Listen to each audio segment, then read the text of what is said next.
gabi. Isa na namang napakagandang waterfall sa Mag-aso dito sa Bacolod. Nabighani na naman ang inyong lingkod.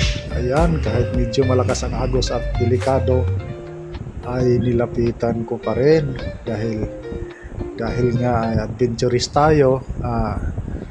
Kung alin pa yung mas delikado ay mas masaya.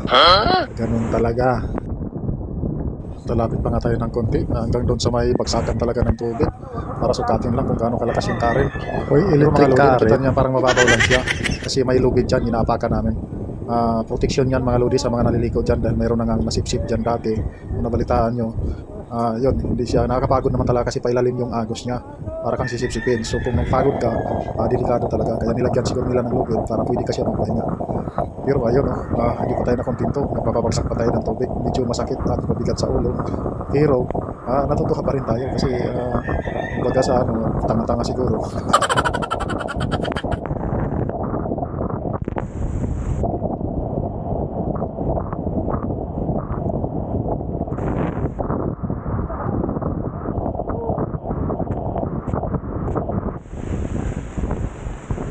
Yan, tuloy-tuloy lang nga tayo sa ating ginagawa mga lodi, no?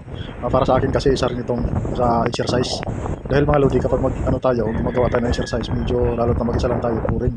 Pero kapag ganito yung ginagawa natin mga lodi, talagang ma-exercise ka. Kasi pag hindi mo ginalingan dyan, malulunod ka, so mapipilitan.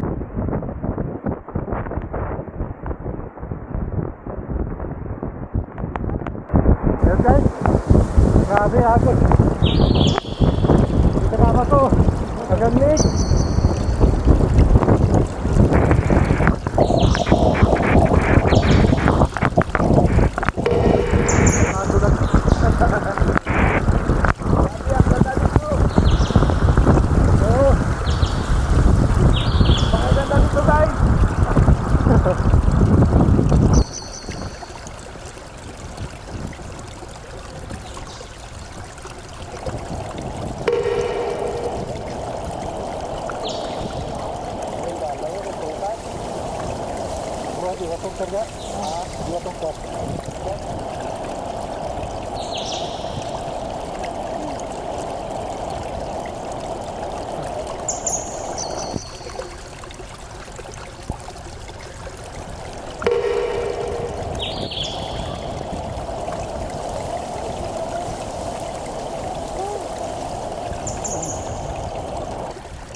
At dito na nga, tumigil na ako sa aking kahibangan.